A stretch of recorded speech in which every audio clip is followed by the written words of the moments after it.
I appreciate everyone being here immensely.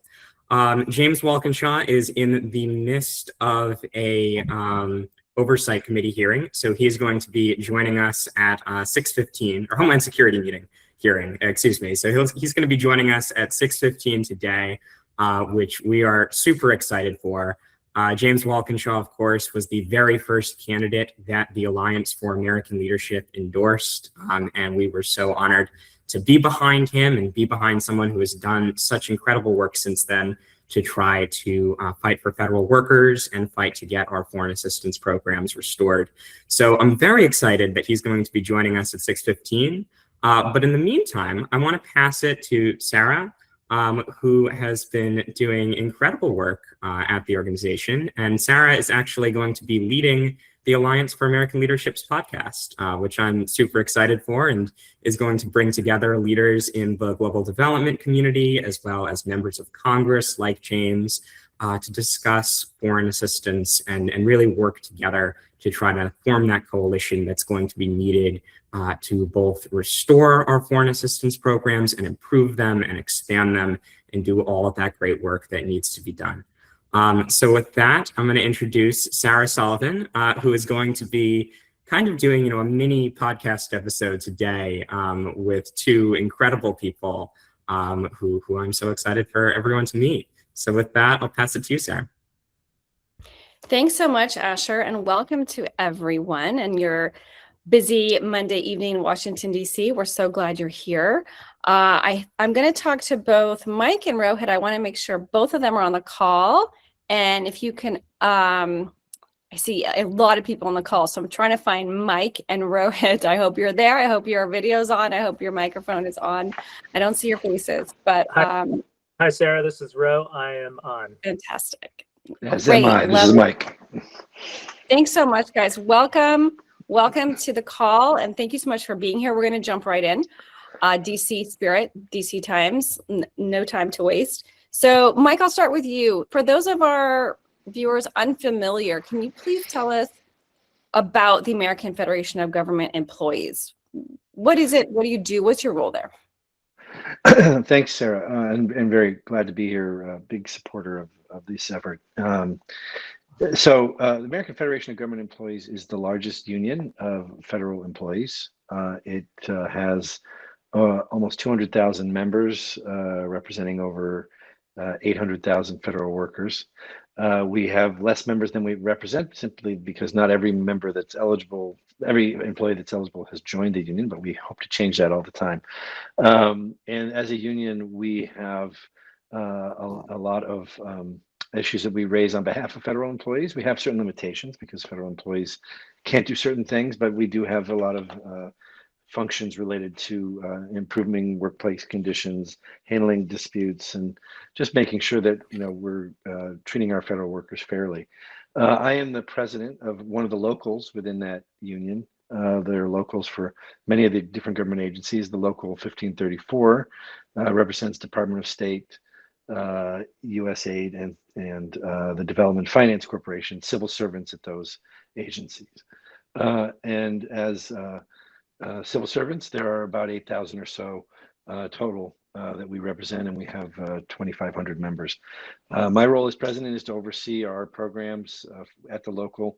Presently, we're spending a lot of time, unfortunately, suing the government for wrongful terminations and other adverse actions that we believe have been taken unfairly.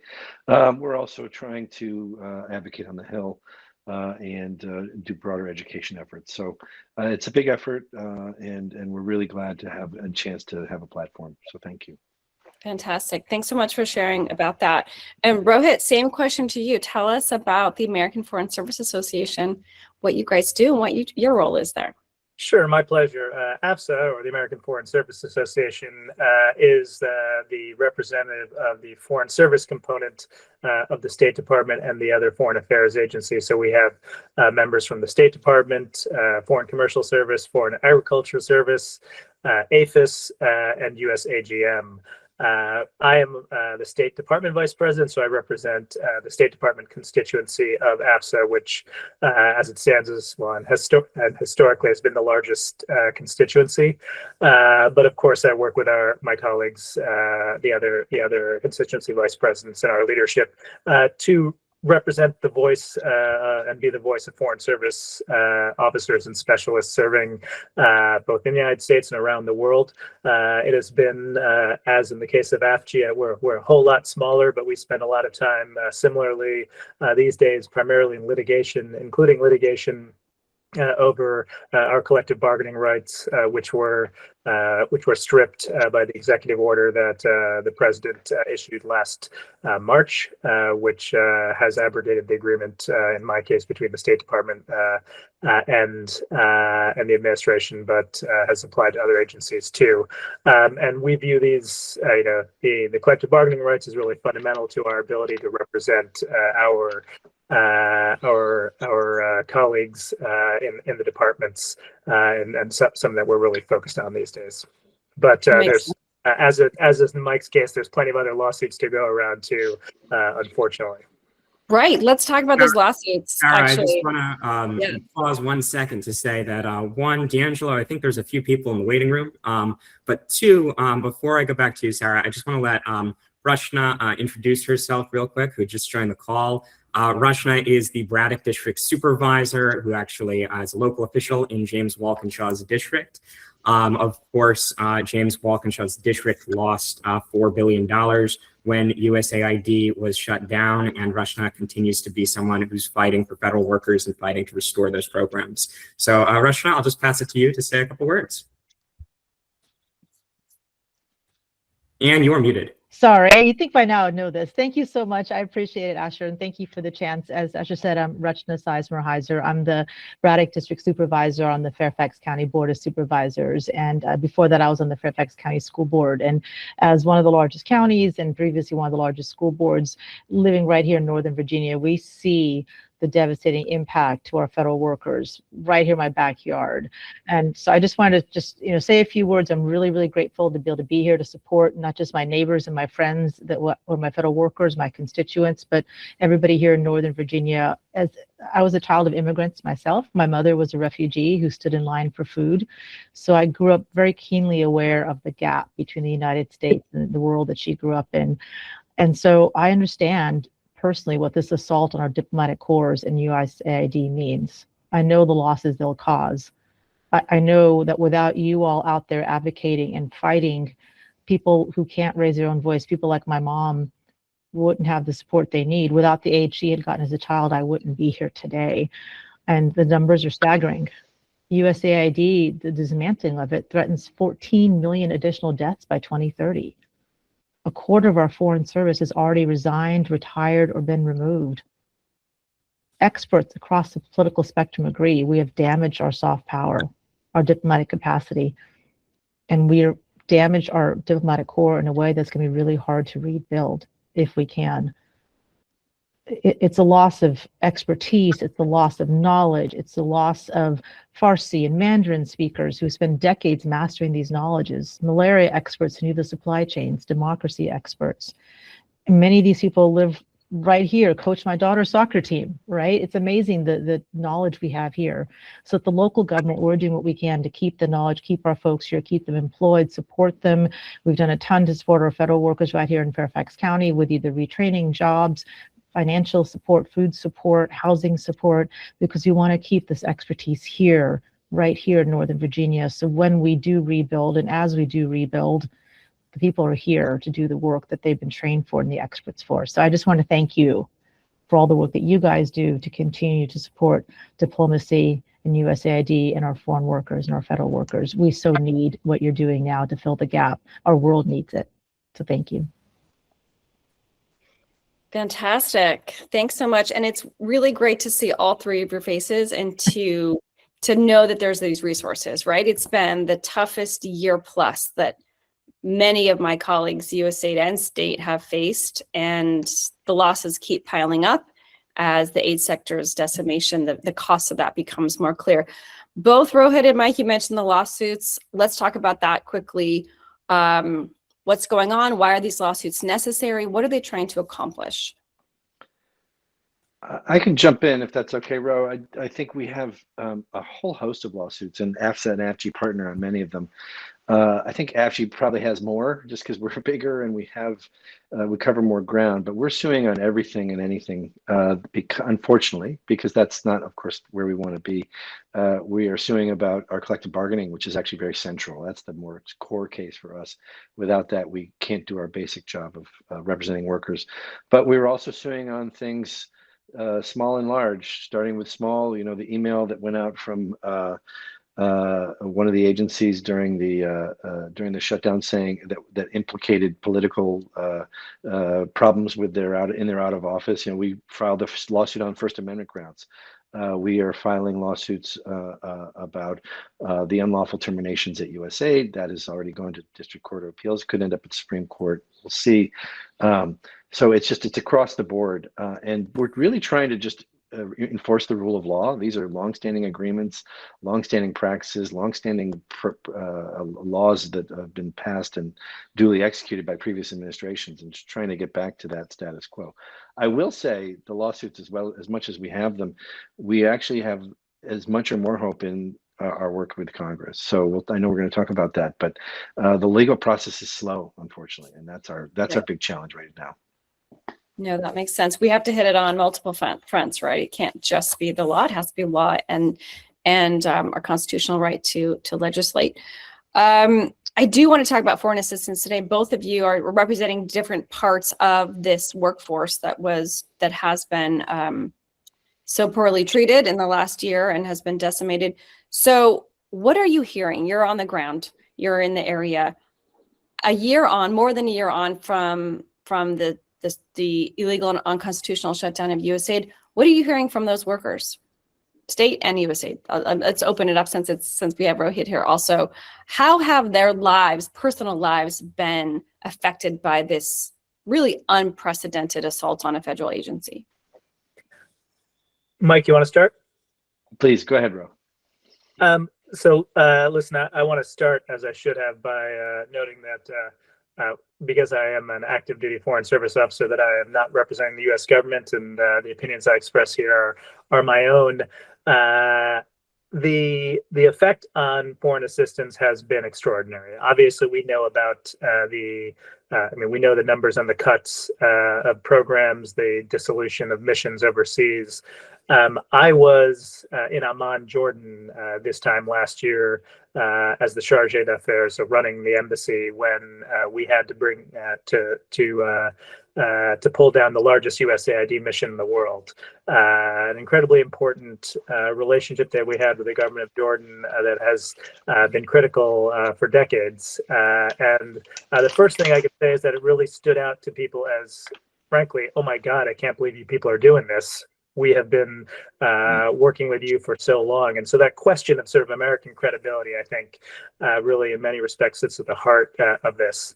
Another aspect of it is, of course, the reality is, as the folks in DOGE went through the process, they suddenly realized that there were actually a lot of things that they wanted to keep doing. So you've got the headline of the dissolution of AID illegally and the destruction of so many programs, but a lot of programs continued. And certainly, speaking from the State Department perspective, what I found is a lot of folks at State Department who didn't have experience running large foreign assistance programs were suddenly asked to take on that responsibility. And I think it was really irresponsible to do that, to put folks in that position, because you had a cadre of extraordinarily talented individuals that you had just let go, and then you suddenly turn around and say, okay, State Department officers, take this on. And I think that is part of the ongoing challenge inside the department, and one that I think we're going to be living with for years to come as we sort of work through this transition and see how it is that a department that wasn't prepared historically to do this type of work, certainly at the scale that USAID ever did, or with the expertise that USAID was doing, to now take on those responsibilities.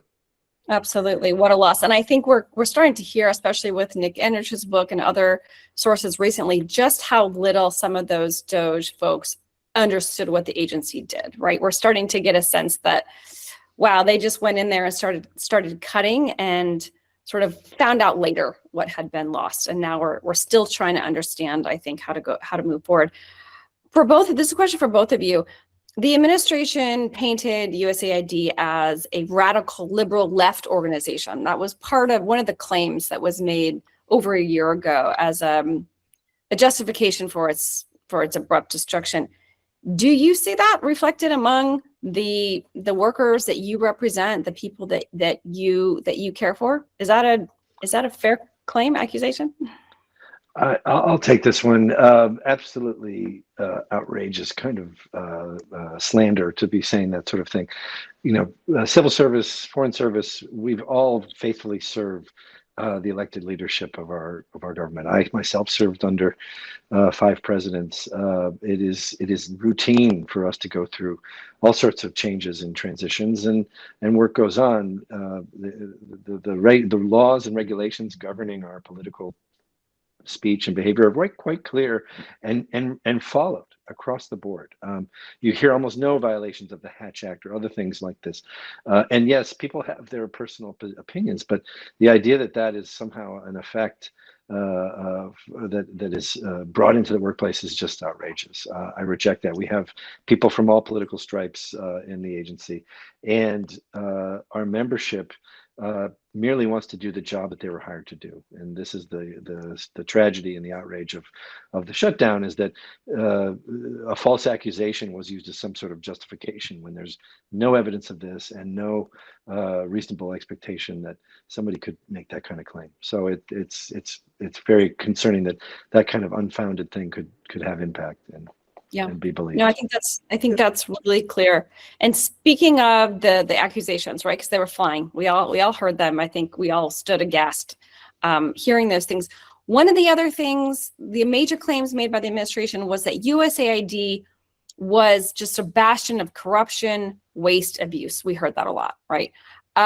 So to your knowledge, to either one of your knowledge, I would have expected now a year on to see some results. Have you heard of any actual indictments, lawsuits, any actions against all these USAID officials that were supposedly involved in this type of corruption, abuse, fraud, or waste? What's happened a year on? Sarah, to my knowledge, nothing has happened because there was no there. I think most of the folks on this call understand that USAID was one of the most closely audited and carefully monitored assistance programs in the world. In some respects, many times to the frustration of some of our recipients, because it was, because the documentation requirements were so onerous. And so I just don't think there's gonna be any results or any indictments, as you said, because I don't think there was anything of that sort going on. If it had been, we would have found it, because that was the entire process of very aggressive and effective OIG system at USAID and all the other compliance efforts that took place. I also want to take on another question that gets raised, which was the suggestion that these things were sort of, that USAID acted in some way sort of outside of the bounds of the policy-making process and imposed things on other countries that they didn't want, or that were, chiefs of mission or other parts of the U.S. government were opposed to. I worked, as I said, in the largest USAID mission in the world, worked with the largest USAID mission in the world, and everything we did in Jordan was totally aligned with our Jordan strategy, was built on what the State Department, the rest of the interagency, and USAID agreed to do. So I really reject the idea that it was some sort of rogue element that was operating within inside the government, and that's without even talking about the numerous congressional earmarks that USAID operated under and at the direction of. So, very much responsive to many times, and in many cases, to the frustration, I think, of some folks inside. But they were given a task by Congress to specifically do one thing, and they did it. So I just don't see any truth to the allegation or claim that USAID operated kind of as a rogue element. Right. No, that's a helpful addition to Macro. Thank you for that. So if we reject the claim of sort of the partisan liberal or any partisan nature of the organization, we're not seeing any any actual evidence of abuse, of inappropriate dealings by any USAID officials. The charge of being a rogue agency and not following a country strategy, also not holding water. What about the one where USAID was claimed to be was accused of being a bloated, wasteful agency, that our taxpayer dollars should be spent better elsewhere? What do either or both of you say to that accusation? I'll take a little bit on this. I mean, this is a sad reality of our political space, is that people are not digging deep on issues and want the soundbite. They want the quick answer. Yeah, foreign, okay, that's not us. Assistance, well, why are we helping people that aren't even Americans? It's been going back, since the beginning of foreign assistance and after World War II. And this is not a really informed view, but it's widespread and it needs to be countered, and it's the story that needs to be told. This is USAID has often done some of the most amazing work and never properly sort of promoted that or took credit. And to be honest, a lot of the credit that's due for what happens in foreign aid, happens around the world, is due to our local partners. That is their achievement, and we are a helping hand. And so it is a matter of respect and discretion to only take credit where we think. But of course, that leaves a wide open field for us to be forgotten or known. And it's just a question of education and understanding. Our costs are so minimal when we don't have assistance programs, when we don't have seed development in abroad. We're seeing places that are more chaotic, more dangerous, more prone to other kinds of suffering and conflict. And so our contribution of small money, really small money, the cost of one fighter jet can fund an enormous amount of programs that help millions of people. These kinds of investments need to be continued and need to be made. The case needs to be made at the granular level, and it has to be communicated better. And that's part of what I hope we do through this organization and other efforts. It's a story that needs to get out. Thanks. Roy, did you want to add anything to that? I would simply add that I think the idea that I just put it this way. I think USAID, in my experiences in every country I've served in overseas, save one, USAID has been present, and it's always been a high value proposition as far as I'm concerned in the country we're in. A high value proposition from the perspective of U.S. interests, which is of course why we do this work, but also for the people of the country we're in. So, it's rare that you come up where you see win-wins like this, and I think USAID has really was, and hopefully in the future will be an exemplar of those types of win-win approaches. Yeah, when you think about it from a strict value for dollar perspective, it's hard to disagree with that. So for both of you, also another question. Tell me a little bit about how you got involved with the Alliance for American Leadership. What makes you feel like you're aligned with this organization and its goals?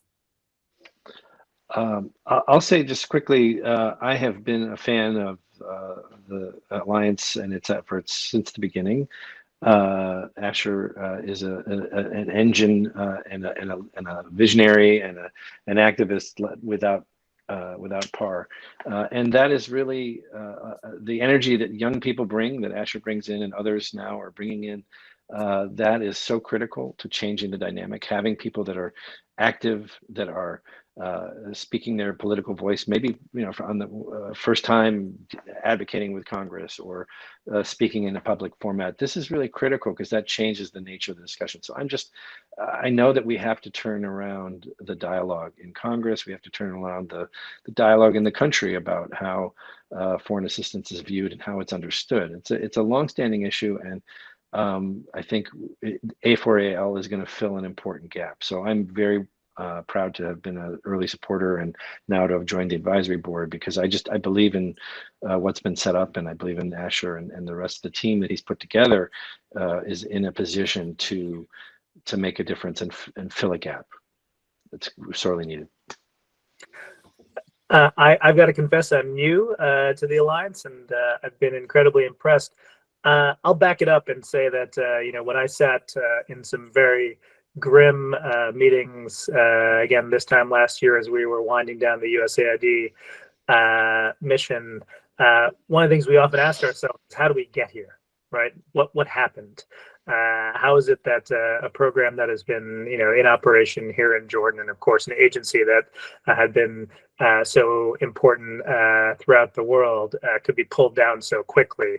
And one of the things that we all talked about, and I was working with some extraordinarily talented, experienced USAID officers, decades and decades, plus 100 years, and in my leadership team of USAID experience. And the thing we sat on was that we hadn't told the story. We hadn't told the story to the American people of what this agency does and the important benefits it brings, not only around the world, but to the American people. So what the Alliance is doing, the intentions here, I think, are incredibly important, not only for this moment, but over time, to build the constituency we're going to need for a durable, non-reversible commitment to this work. Well said, in both for both of you. I appreciate that. We're running short on time, I think, but just maybe another question. As was just mentioned earlier in the call, the Lancet study estimated that the destruction of USAID will lead to 14 million additional deaths by 2030 if things are not changed, including 4.5 million children. Do both of you feel that there is bipartisan support to prevent this kind of tragedy? I absolutely do. And that statistic is just so stunning when you think about the small amount of money we're talking about and the staggering loss of life that is already happening and set to increase. This is why foreign aid is actually bipartisan by and large, and broadly supported. When you get down to facts, when you talk about real life, when you talk about what's actually happening in this world. Of course, America is a generous nation. We donate a lot privately, through our churches, through our nonprofits, through other kinds of things. But we also have done it through our government, because that's an important addition. And you just can't look away when you see this kind of suffering. So there always has been bipartisan support. There's always been criticism as well, and there's always things that one can do better. But bipartisanship exists. There are many, I know, on both sides of the aisle that, even if they're not maybe vocal at this time, they know and they get it. They understand. They may not feel the political winds are favorable to them right now to stick their necks out. But I hope and pray, and I know we can get back to a place where we see that bipartisanship again, and that the traditional thing of politics stopping at the water's edge, it will happen, and we will be in a position where, we're making smart investments and supported broadly. Yeah, hard to say it better than Mike. I fully agree. I've briefed dozens, if not more than 100 members of Congress on USAID programming, and I've rarely heard anything other than praise and positive views for that work. Occasionally there's some tough questions, but that's their job. But never have I seen anything other than a strong bipartisan sense that this work is important. Of course, with the exception of the first few months of last year, where I think some members, seeing political winds, had decided to go quiet. But throughout the course of my 20 plus years in diplomacy and development, I've generally experienced nothing but bipartisan support for these efforts. My experience has been the same through CODELs in here in Southern Africa, my time in Pakistan, to Colombia. I never saw anything but, like you said, well-informed questions and real support from both sides of the aisle. I think USAID has been clearly seen as a good deal for the American taxpayer for a long time. So I hope we can come back to that place soon. Asher, are we out of time? Yeah, I see that Congressman James Walkinshaw just joined the call. So I appreciate you doing this immensely, Sarah. And I'm very excited that this was your first podcast episode recorded live. And I'm very excited to see many more of these with members of Congress and USAID folks who are on the call now, and students from across the country. I just think this is going to be so exciting, and you did an incredible job at it, Sarah. So I appreciate that a lot. Thanks. Well, Mike and Ro made it easy. It's all in who you interview, right, guys? You're professional. Thanks, Sarah. Certainly. Thank you. Thanks so much. With that, there's so much good that I can say about Congressman James Walkinshaw.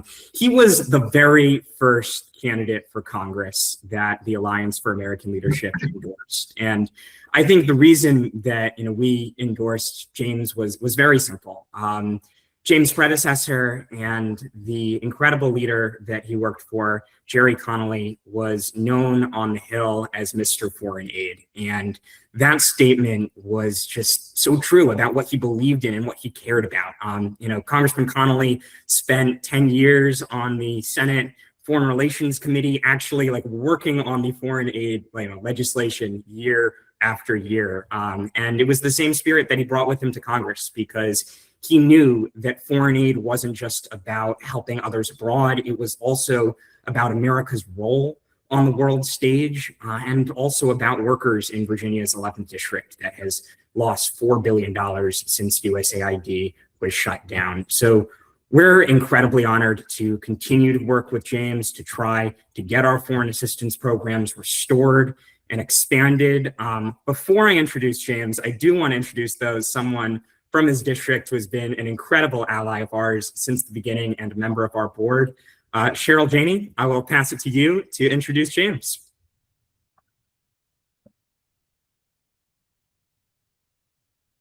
You're muted. Hi, that was good. Thank you. I'm a retired defense contractor. I've been in the 11th district for almost 30 years now. Knew Jerry Conley very well, have gotten to know James and respect him greatly. From our conversation this evening, I think we should point out that James is a leading voice advocating for the federal worker.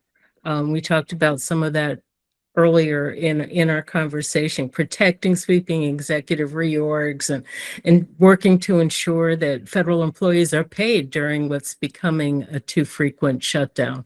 So James brings a huge amount of passion, of knowledge. His commitment to foreign service goes back really almost from birth, right? I mean, James's father was in foreign service. So I can't say enough positive about it.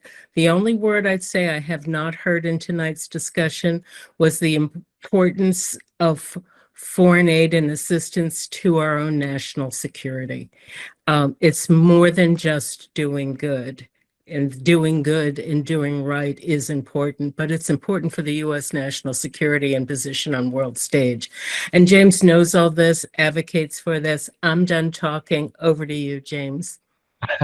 Well, thank you, Cheryl. It's a very kind introduction, and I feel a little bit guilty every time I see Cheryl, because hers is the church that I visit most often in the 11th district, and she knows how long it's been since I've been to church, so I got to get back and see you all soon. And actually, before birth for me, it was actually my grandfather was a foreign service officer, so I grew up hearing those stories from him. But I just want to thank you, Asher, and the Alliance for hosting tonight, and all of you for being on and refusing to give up in this fight. And you all know that for more than 6 decades, USAID was the world's premier humanitarian organization, saving on average 3.3 million lives every single year, 10,000 highly skilled professionals, scientists, economists, public health experts, agronomists, a lot of folks that I represent who are dedicated to advancing both American values and American interests. And today, that agency has been gutted. It wasn't reformed, it wasn't restructured, it was gutted by President Trump and Elon Musk, the world's richest man. I have to note, the world's richest man who went about denying food and medicine to the world's poorest children to satisfy some sort of ideological agenda and goal to dismantle the federal government. And I know you all have talked about this already tonight, but I think we have to be direct about what it means. It means that right now there's a girl in sub-Saharan Africa who might have been in school. She's now being forced into an early marriage, a child who's suffering from acute malnutrition is no longer receiving the therapeutic foods that would have kept her alive. It means communities that had clean water to prevent cholera outbreaks no longer have that clean water. So these aren't abstract issues. This is the work that my constituents did every single day. And every day I hear from the USAID professionals, former, who live in Virginia's 11th district, who dedicated their life's work to this mission. And those are devastating stories to hear. And their job loss is a loss on every single level, for their families, for the federal civil service, for maybe most importantly, American leadership in the world. And as we kind of talk about rebuilding in the path forward, I think we have to acknowledge from the federal government's perspective, we're not going to get that expertise back easily. We can't rebuild the institutional knowledge that was lost overnight, and the lives that are being lost around the world won't be brought back either. So I just want to share a few things that I've been working on, and maybe a few silver linings and bits of progress that hopefully we can build on. On the day I was sworn in last September, I introduced legislation to reassert Congress's constitutional role in overseeing major executive branch reorganizations. The president does not have, should not have unilateral authority to dismantle agencies that Congress created and that Congress funds. I also led a letter to the State Department IG demanding an investigation into how foreign assistance capabilities are, or in many cases are not, being preserved in USAID's forced absorption into state. I voted for the FY26 appropriations bill, even though it wasn't perfect, certainly didn't do everything I would have liked for it to have done, but it was a bipartisan agreement that did not abolish USAID or didn't strip its statutory authorities, and restored funding for some key programs. And in this environment, that was the best deal that we could get. But long term, I'm committed to two things: ensuring that USAID's professional workforce is rehired at the State Department in roles that actually reflect their expertise, not sidelined, and then ultimately to reconstituting USAID as a fully functioning independent agency, as it should be. Look, this is what the Trump administration seemingly doesn't understand, and hopefully more of my Republican colleagues here in Congress are coming to understand that development, diplomacy, and defense, as Cheryl said, are not competing priorities. They're interdependent, and they're all pillars of American power influence. And when we build trust in communities around the world by delivering clean water or keeping girls in school, preventing famine, delivering medicine, we're not just being charitable, we're being strategic. It's making the world safer, and it's making Americans safer and more prosperous. And the state of our world today, I think, reflects what can happen when you abandon at least two of those three pillars. We see the vacuum that we've created, like any vacuum, is being filled by China, Russia, or other actors who certainly aren't going to work to advance American interests. So it's not just a humanitarian failure with the lives that are being lost and will be lost. It's a national security failure. And I'm very confident that history will record it as just that. And I want to thank all of you for your commitment to rebuilding even better, I hope, what's been torn down, and look forward to continuing to partner with the Alliance to do just that. So thank you so much for having me. Asher, I'm happy to take a couple questions if you like. They are going to call the vote here in a couple minutes at 6:30, so I might have to run. Thank you, James. No, I appreciate that so much. And you know, the amount that you've done to lead this fight for federal workers and foreign assistance is just incredible. I do want to ask about the appropriations bill that passed, because that was a great piece of legislation, $50 billion for diplomacy and development programs.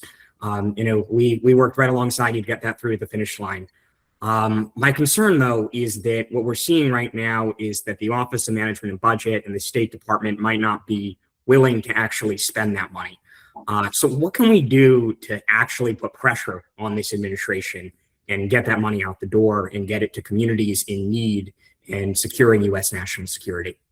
Yeah, I think it's really important that between now and the end of the current fiscal year that there be bipartisan pressure in Congress on the administration to follow the law and spend the money that was appropriated. It is not optional. They don't have a choice. It has to get out the door by the end of the fiscal year. And I think this is one of those areas where certainly behind the scenes, but hopefully even in more public ways, we can get Republicans, especially appropriators here, to join us in that effort. And I think what we really need are the very tangible examples. So it's not vague in terms of programs where the money's not getting out the door, not being spent, so we can ask specific questions and push in specific areas.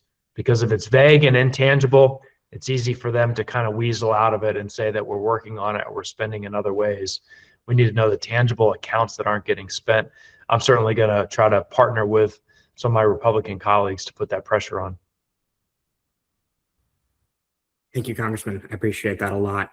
I also want to say how much I appreciate, your commitment to restoring USAID, to restoring a independent development agency. I think what we've seen over the past year is that the State Department is not the right entity to be leading the U.S. foreign assistance efforts, and your commitment to that means a lot to us. I want to ask, what do you think can be done to try to ensure that that is what happens if we have a Democratic president in 2029? How can we really get the party unified behind this belief that USAID needs to be restored on day one?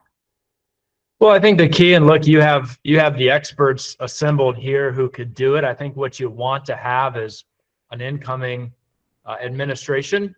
By the way, I certainly hope there'll be an incoming Democratic administration, but any incoming administration to have a plan that they can pick up and reconstitute USAID in a way that allows it to be even more effective and efficient than it was in the past. I think you want to have that playbook ready to go. So all of the experts that are available to us, former USAID leaders and staff and outside groups that have supported the work over the years, need to be collaborating and hopefully developing a consensus document that will be plug and play for the next administration. And I do think you want to credibly be able to say that this would be a new and improved USAID, having learned the lessons that we've learned through this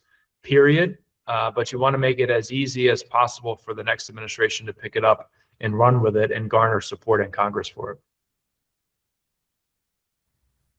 Thank you, James. I certainly agree. And what I'll say is that the Alliance for American Leadership is starting to put together a document like that. Some of the folks on the call have been involved in that effort, but if anyone here is a policy expert and really does want to be involved with putting together that Project 2029 type document for foreign assistance, I definitely encourage you to reach out. My last question here is, even prior to the shutdown of USAID, USAID represented 0.3% of the federal budget. 1 penny or 1 penny out of every 300 taxpayer dollars. I mean, it was tiny, and it did so much good with so little of the federal budget.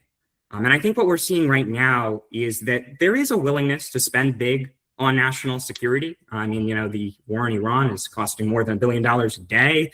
The Department of War has a $1.5 trillion budget proposal out. So there is money to go around for national security efforts. My question is how can we get more parity between defense, diplomacy, and development, and ensure that when we bring back USAID, maybe it's a little bit higher than 0.3% of the federal budget? Yeah, look, the challenge that we have is it's almost always a compelling political argument to say why are we spending X billions of dollars over here when we still have very real needs here at home, right?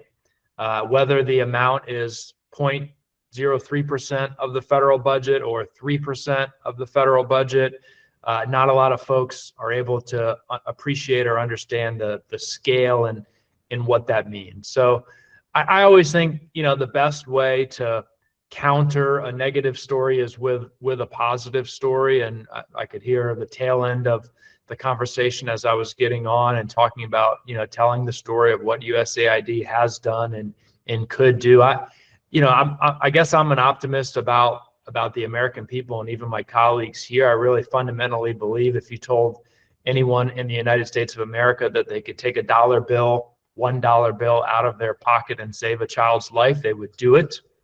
I think all my colleagues here, all 432 of us, however there are right now, would choose to do that. And you all know that those stories in precisely that way have taken place every single day thanks to USAID's work. So I think we win the narrative by telling those stories in very moral ways, and then making the broader argument that the United States of America is safer, more prosperous, and more secure if the world is safer, more prosperous, and more secure. And the world is safer, more prosperous, and more secure if children aren't starving and children have medicine and more people around the world have the opportunity to live lives of basic dignity. So I think we just have to tell that story.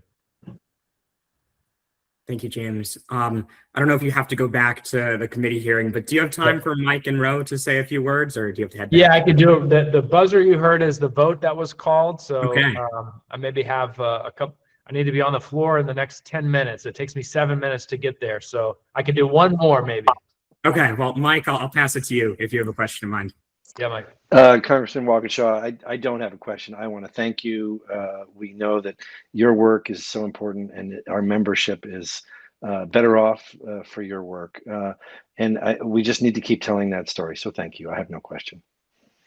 Well, yeah, right back at you, Mike. I mean, what you all have done through this time period has been heroic. And, I say all the time, Russ Vought said he wanted to put federal workers in trauma, and there certainly has been trauma, but our federal workers are not broken. Those who are still working and those who have been pushed out, they're more organized than ever and are going to continue the fight, not for themselves, but because they believe in the mission of their agencies and their service to the American people, whether it's USAID and others. And you all have been at the forefront of that. I'm just proud to partner with you, and I'm very confident and optimistic that we're all ultimately going to prevail here. Thank you. But thank you all so much. I'm gonna jump, but appreciate you, James. Astor, and see y'all soon. Appreciate you. being here. Thank you. All right. Well, I appreciate James Walkinshaw being here immensely. I think that was incredible. And I think having allies on the Hill that we can work with to get our foreign assistance programs back in place is what we need. And James Walkinshaw is definitely one of those people. I can say what gives me even more hope is that we actually had Congressman Brian Fitzpatrick on a call just 2 weeks ago, and he said the same things about USAID. Even as a Republican, he was saying that, we need to invest in USAID, we need to invest in foreign assistance, and we need to rebuild that bipartisan consensus to get our foreign aid programs back in place. So what I can say is that I have a lot of hope because of all of the people on this call and everyone working together to restore our foreign assistance programs and to get America leading again and doing the right thing on the world stage, to being a country that we can really believe in. I think that's what brings young people to the Alliance for American Leadership and really unites us, that belief in that we can do better than what is being done now. And I think that's what really brings us together across the aisle. I'll say to everyone here, I know we have a lot of our current donors on the call today. If you would like to contribute to the Alliance for American Leadership, I certainly encourage you to. I'm putting the donate link right there in the chat. That allows us to bring more young people onto our team. It allows us to expand our public communications efforts. We're currently communicating with 100,000 Americans per week about the value of foreign assistance through both email and social media. And that has really happened because of everyone contributing to this effort and getting that kind of pro-foreign assistance machine in place. I think someone commented before, Victoria did, that the Smith-Mundt Act severely limited USAID's ability to tell its story domestically, and that is completely true. And I think that's why the Alliance for American Leadership exists. You know, we need to tell that story of foreign assistance. We need to work with our partners like AFSA and like the American Federation of Government Employees and everyone else that is together in this fight to restore foreign assistance programs. And we need to tell that story to the American people and tell it well. And so I appreciate everyone who has donated to help us tell that story and to help expand those communications efforts. And then additionally, if you would like to join our team, be more involved, definitely send an email there at that outreach@a4al.org address. We have a lot of folks in the USAID community that are advising us on our work going forward. We have a Signal chat set up.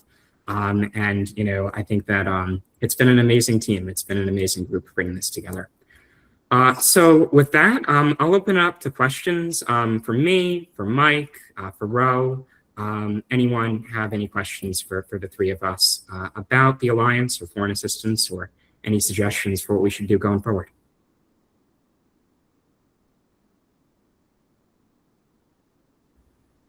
I assume someone must have a question. Yeah, yes, this is Michael, go ahead. Yeah, this is Michael Grotman. I live in Fairfax County. I'm a retired federal employee. I was active. I was the local secretary treasurer by union, National Federation of Federal Employees, and I was on the legislative committee. So I was a very active member of my union for over 30 years. This question, wonderful discussion. I'd like to thank Congressman Walkinshaw for joining. And this is kind of, we have an active AFG member, Mr. Mike Henning. It seems that I've been following what the Trump administration is doing, and it's awful. I think what they're trying to do is dismantle the Civil Service Reform Act of 1978, which is, do you know if sometime in the future, you could do a Zoom call, having an attorney represent maybe a federal employee union or attorney who knows a lot about federal employee law to discuss what the Civil Service Reform Act of 78 is. Is that germane to your organization? Is that really? I know it sounds like something that a pie in the sky approach, but do you think that could be a possibility in the future? Michael, thank you so much for that, and thank you for your support over many years. Absolutely, that is the kind of, let's say, wonky small issue, but it's really core and central to how our country works. A nonpartisan professional civil service is the backbone of what we do, and the Civil Service Reform Act, along with other legislation, has been critical to that, and actions of administrations going back to the Nixon administration, which was the first one to allow federal employees to join a union and to advocate. So, this is something that unfortunately is lost. I think if you don't refresh the memory or re-educate, people forget. And now they're finding out again, but there's a huge gap. I find this every day, trying to explain to members why they need to be part of the union, why not to leave the union, etc. And it's amazing to me because I think in America there's been just a lot of misinformation about collective action. There's been misinformation about what it means to be a professional civil servant. Congressman Walkinshaw spoke very eloquently about it. This is something that it really matters to how we organize ourselves as Americans, and there needs to be more respect, more trust, and really more knowledge about what it takes to run a government. So yes, I thank you for that suggestion. I will promote that. We are trying to do more education efforts from AFG. We are trying to get the word out. It is hard in the modern noise environment, but I think there's an audience and there's people seeing the need in private sector unions, of course, but also public sector. I think we're just seeing so many attacks that we need to revisit why it is we have a professional civil service and what it's like when you don't. People, Rowan has served in some countries where they don't have such a professional civil service. I'm sure we can all reflect on what that really looks like. It's really critical. So thank you for that question.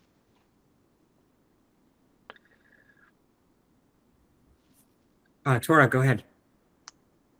Hi, just wanted to briefly introduce myself. I'm Tora Arsala. I'm a new intern for this amazing organization. Thank you for everything you guys are doing for the community. My question is are you guys doing any advocacy for foreign issues such as like Ukraine advocacy or Iran? Thank you. Asher, I'm going to let you take that one. Yeah, go ahead. Thanks, Mike. I mean, I think we've been squarely focused on the foreign assistance issue, just because, you know, I think that one is really critical, and I haven't seen enough advocacy on it. And when you hear things from the Lancet, like 14 million people will die if we don't get our foreign aid programs restored, I think that keeps me motivated every day to keep sort of doing the same thing and trying to get those appropriations bills through and trying to get that money actually spent. And I think what makes us strong as an organization is that we're really committed to this single issue and to continuing to advocate on it. We know, you know, kind of where our lane is, and we stay in that lane. So thank you for that question. And, you know, there's definitely a lot of other great groups out there, but, you know, the Alliance for American Leadership is going to continue being there for foreign assistance. Tito, go ahead. Hi, guys. I'm Tito. I'm a deputy director for fundraising and outreaching for this team. Love the team so much, to be honest. And I have a question for the open panel for you guys, especially for you, Sarah, to be overseas.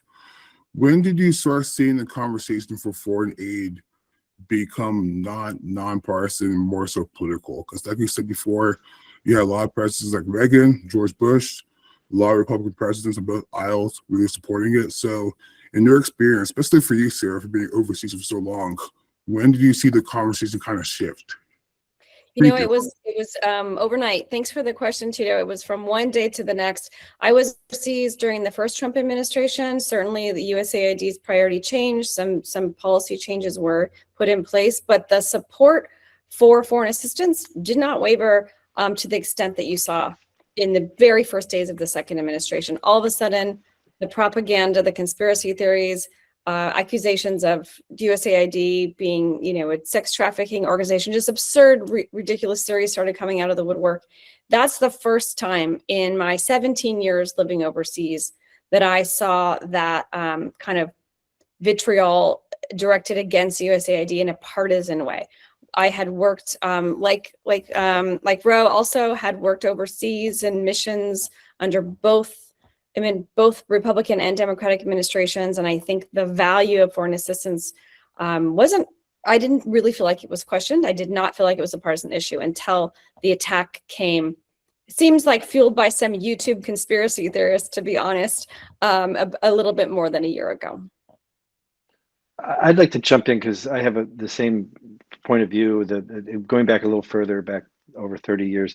Yeah, there were times in the past when we had senators like Jesse Helms or others that didn't particularly like foreign aid, but it was hard for them to go really against it because there was such broader support.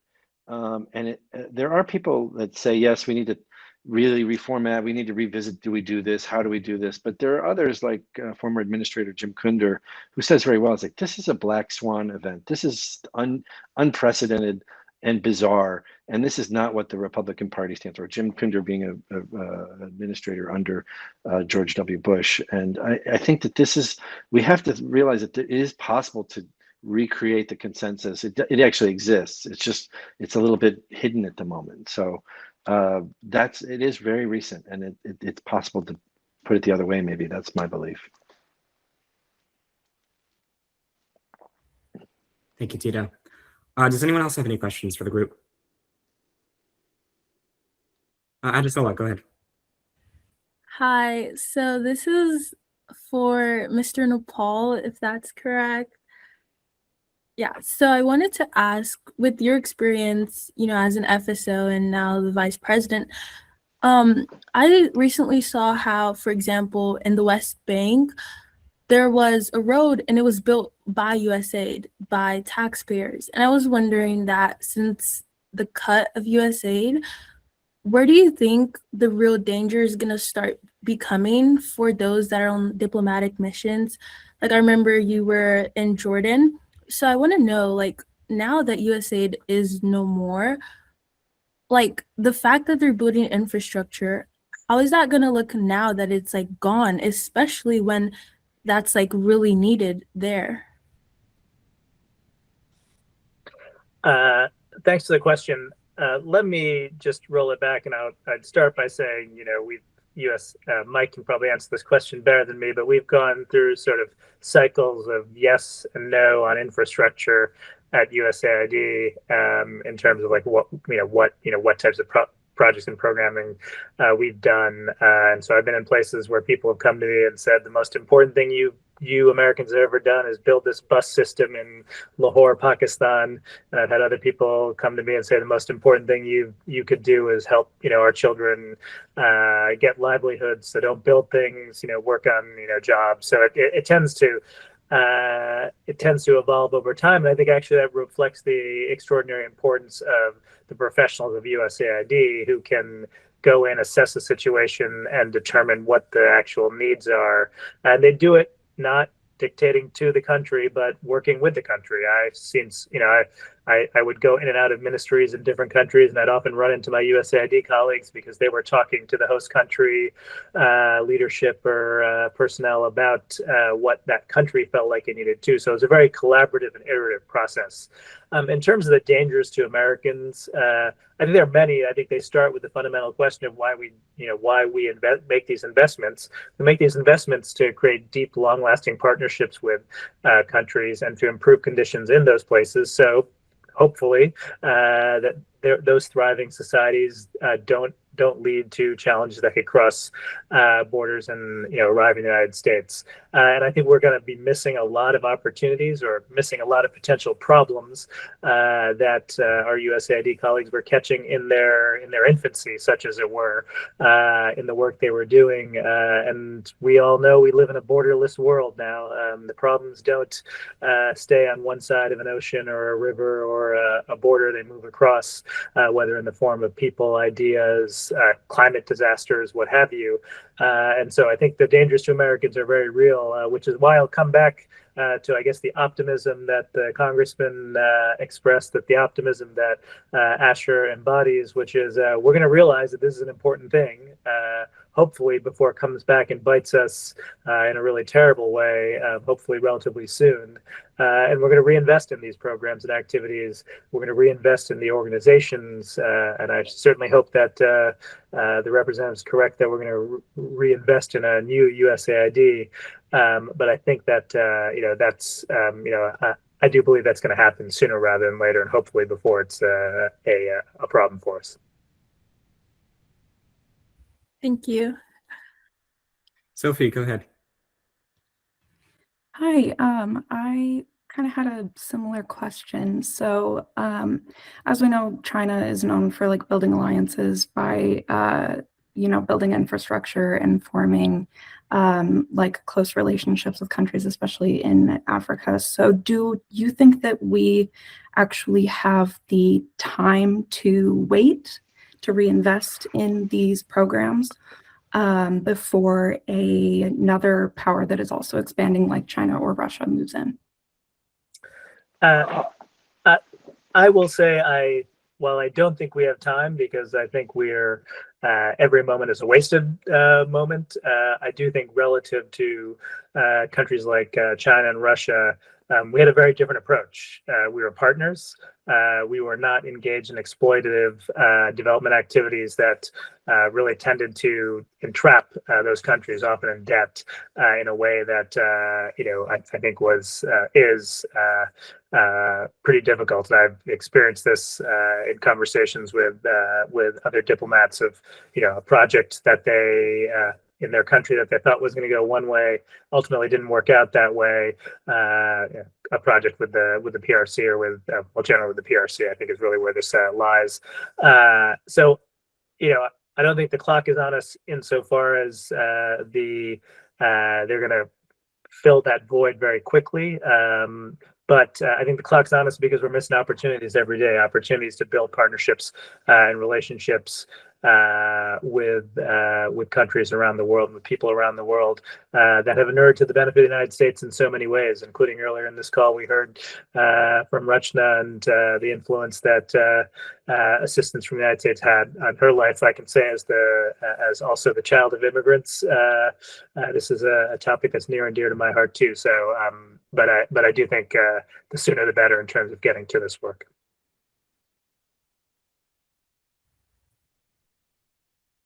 I'll say another word on that if it's okay, Asher. I think China struggles, to match us. They're wanting to fill gaps, but actually it's hard. What we were doing was very sophisticated and very sort of targeted towards specific needs and not extracting as much. So I think that China will fill that gap eventually, but they're going to take some time to learn. Russia, on the other hand, has a very different model. In fact, Russia doesn't really do a lot of foreign aid as much as they like to sow chaos and distrust in places, so that there's an opportunity for other kinds of activity and just diminishing of Western influence. So there really is a strong national security argument to be made here, because these other actors do not have the best interests of the world at heart, or of the United States for sure. So our absence is felt gravely, and that will be the hardest part, actually, is to rebuild that trust. That's what we have to start doing, because so much of what we do, so much of our power is ephemeral and can go away so quickly. So that's got to start ASAP. Thank you. Thank you. Thanks, Mike. Sam, do you want to go ahead? Wolfi, do you want to go ahead? Yes, thank you very much, Asha. My name is Wafai Samuel. My question is for Rohit and Mike. So when President Trump took over this administration, his emphasis was on trade, not aid, especially with countries across the continent of Africa. He was very specific that he wants to see more trade and less aid. Now, in the first 6 months of his administration, I'll give you a typical example for a country like Nigeria. Trade between Nigeria and America increased. There was more of imports from the US to Nigeria and less of exports from Nigeria to the US. So to a reasonable extent, it means his philosophy was working more like the US trading more with Nigeria and giving less aid to Nigeria. Now, my question is, where do we create a balance in between aid and trade? Because this administration is particular about the fact that they want to see more trade with different countries. What do you bring to the table? Not just take from the American people.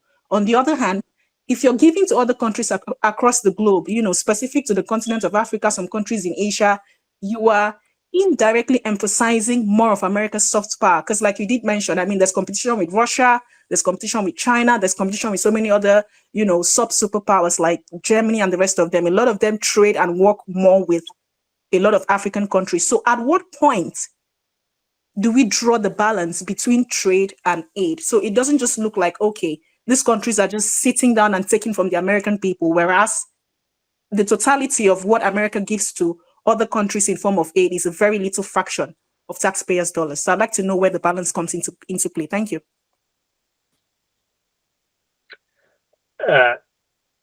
I will take a quick stab at this and then hand it over to Mike, because Asher, apologies, need to drop off after this.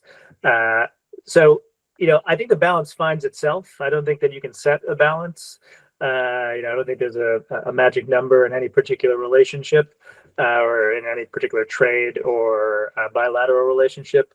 But I think this actually speaks a little bit to the meta challenge that we've alluded to throughout this conversation in terms of being able to explicate the benefits of a trade relationship or a humanitarian assistance program or a development program to constituencies in the United States.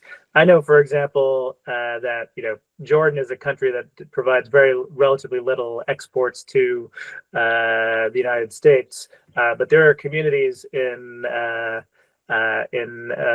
the Midwest that benefit greatly from certain auto parts trade that come from Jordan. And so in those communities, Jordanians and the trade relationship with the country of Jordan are well known.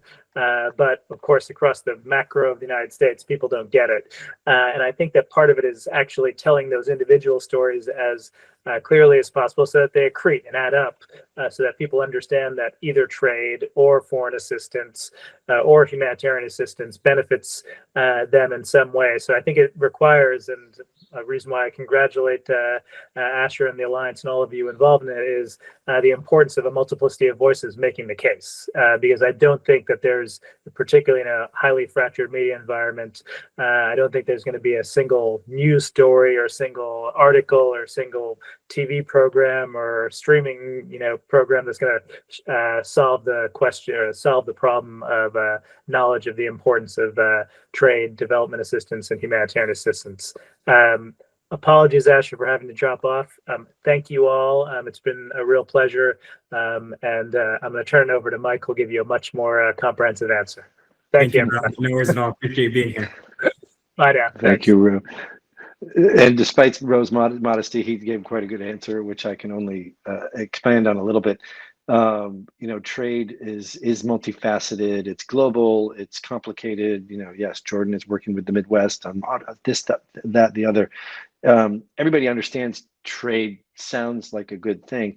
There are a lot of people that are hurt by trade, of course. And I think that's important to understand, that trade has to be done on a fair basis. It has to be based, as a union person, I'll say, based on labor protections, based on, if you're concerned about the environment, we don't want to export things to places where it's easier to pollute. So there's a lot of components to making trade work. Trade, of course, is an enormous engine of growth, and but it's also, it can have some deleterious effects, and it can be done in ways that enrich people that in unfair ways in certain countries. So I think it's very important that all the components of what a global world is and a global economy are addressed in a way that it meets the needs of people. And not just of businesses. So I think that that's where the aid part comes in. You have to have a balance. You have to have some sort of a system where people see the world system, be it trade, be it foreign aid, be it anything else, works for them. And that's the important part, where you do need to combine all the tools and all the investments. Thank you. Asher, can I just jump in with 30 more seconds on Yeah, that? no, of course. Take more than 30 seconds. Go ahead. I've worked in 2 different regions in Africa on economic growth projects. And I do want to say one thing that gets missed in this whole trade, not aid thing is a lot of the work that USAID was doing was aid to facilitate trade. It wasn't an either or situation. So I think it's an important point to make, that there are these tiny little things, trade facilitation, that can do with, again, tiny amounts of money, less than a third of your penny of your taxpayer dollars, that make those countries, that make Ghana able to export pineapples to the United States. Without that little boost, though, it could be many more decades before that kind of trade is really facilitated well. Trade that would help both sides. So I just want to say, the trade, not aid, it sounds good, but we have to also keep in mind the fact that we were giving a boost to countries so that we could become equal trading partners with them, and that I think gets lost.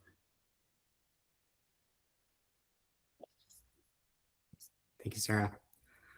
All right, well, I think everyone's getting a bit tired here, so I appreciate everyone being here immensely. This was so much fun with everyone here. I think that we need to continue to work together, build that strong coalition that can restore foreign assistance. I encourage everyone to reach out, if they're not already on the Slack or the Signal channel and you want to be part of the org, please just send me an email there. I put the email in the chat. My personal is ashermoss@a4al.org, so feel free to reach out to me there as well. But this is an amazing group, and I appreciate everyone being here today. So this was a lot of fun, and we'll definitely be doing another one of these soon. We already have feelers out to a few different members of Congress, so maybe 2-3 weeks from now, there's going to be another one of these, which I'm super excited for. But appreciate everyone being here tonight, and take care.